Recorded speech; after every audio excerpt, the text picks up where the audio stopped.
Alright, so I didn't want to reveal too much, but, what is it? I talked with the person that I'm making the 62 Kong for, this one. And, yeah, I guess the size is way too big. So I said, alright, let me see what I can do here. I'll just be crafting this one for myself, I guess. Which means I can take my time on it. Yeah, I'd definitely like to see, what as a whole I could do with this. I think it'd be pretty cool to have a 62 Kong in this sort of style. Still try to do the articulation, of course, because I'm interested in how that would work with all these, the strong kind of plastic in the bottles and all that. See how that would wrap up rather nicely. What is it? All right. So here with this new Kong, I don't want to show off too much of it, but here we have the feet. And this is supposed to be the 62 Kong. Now, these feet aren't entirely accurate, and that's kind of bugging me.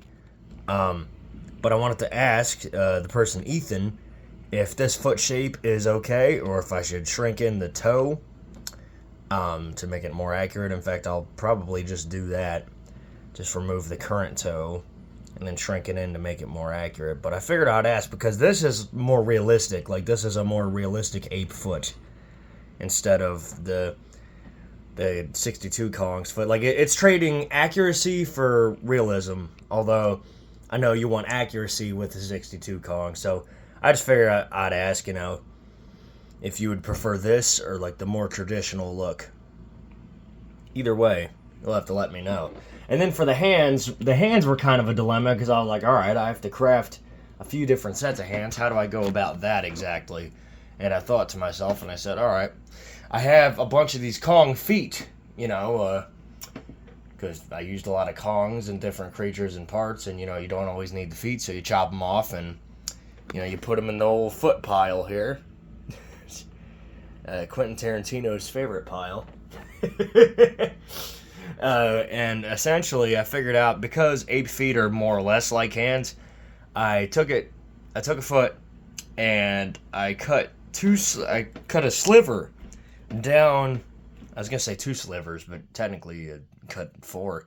But either way, I cut slivers down into the feet, right? And then I cut a notch in between the thumb toe and, like, the pointer toe, I guess you could call it. And then I took my heat gun, heated it up, and stretched it out into a decently working hand.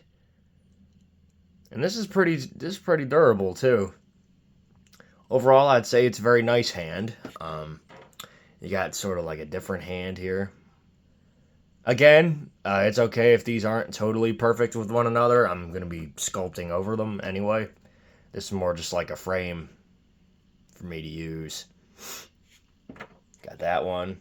And got a special one over there, but I'll reveal that later. The grasping hand turned out probably the worst out of the bunch, but like I said, going to be doing some sculpting over it, so it's alright. Thumb fell off, had to replace the thumb with another unrelated piece of plastic, I think. I say I think just because it's a little hard for me to tell sometimes. I think it was from another Kong. Yeah, it was. Got another hand, more of a grasping hand. Like I said, this part of this finger got ripped off, so I had to stretch it out a little further. It's all good. Like I said, I'll be doing some sculpting over it. Yeah. And then I got the rest of the parts being used for the Banff from Barsoom. The Barsoomian lion. I'm excited for that. Got his head here. That's gonna be fucking cool, man. I'm excited for that one. 10-legged lion, fucking A. So, pretty much just gonna see where that goes for the most part. Yeah. So anyways, I had to say on the matter. One thing I'm excited for, or that I'm happy about, not excited. One thing I'm happy about was how the gifts were received. Bill's crab and Becca's mermaid and Triffid. Honestly, I wasn't expecting too much of a reaction, like, oh yeah, it's a nice gift and all that. You know, I was expecting something more along them lines, you know. But what I got was so much better. Bill was ecstatic. You know, he loved the crab. And, you know, what was it?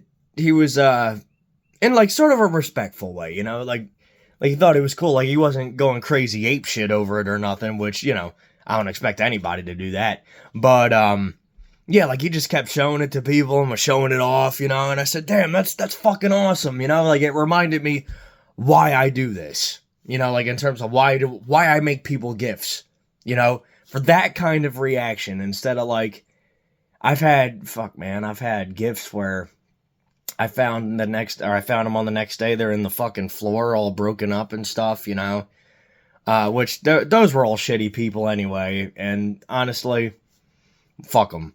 But, what is it? Like, everybody remember the Gila Rex, the Gila Monster T-Rex hybrid? Yeah, the person I made that for, the Wild Wyoming Productions, he hasn't said a fucking word to me since. Fucking pretty much like, oh, hey, thanks for the free dinosaur. See ya. I tell you, man, people these days they're a fucking new breed of ignorant. But, you know, pretty much just stick to making shit for people that are appreciative, you know? That's all I could say. I mean, if you're a gift maker, just do it for people that you are certain will like the shit. You know what I'm saying? Like for the Kong over there that I'm making, that I don't want to spoil too much of because I want to keep how I made it kind of a more secretive process until, you know, it's ready to show off and ready to paint and then finished videos. I definitely think he'll enjoy that. I mean, it's an articulated 1962 King Kong that he's getting for free. I don't see how anybody would not enjoy that, you know, when they're a Godzilla and King Kong collector, you know, fucking 62 Kongs are like fucking gold. Just because of the fucking crazy ass prices on them. I mean, the one time I went to G-Fest, I remember distinctly, I asked how much for that Bandai 62 Kong, and the dude looked me dead in the eye and said $300.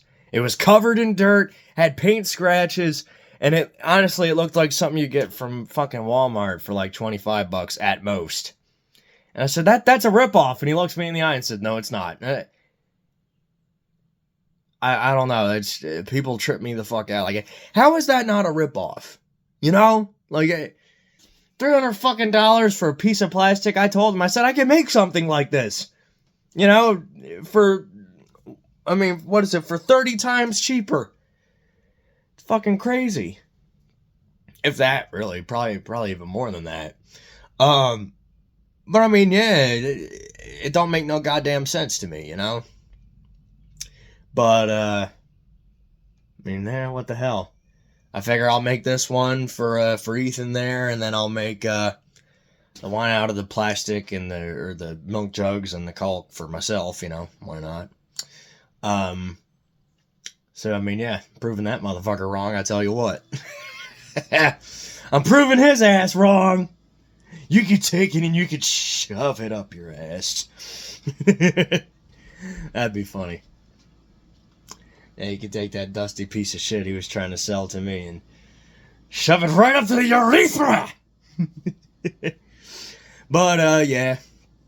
That's pretty much that. I figured, try to see if Ethan could watch this video and tell me what he thinks on the toes and all that. See if that looks okay for him or if I should fix it up more accurately, you know. Either way. Yeah, that's pretty much it. Take care, everybody.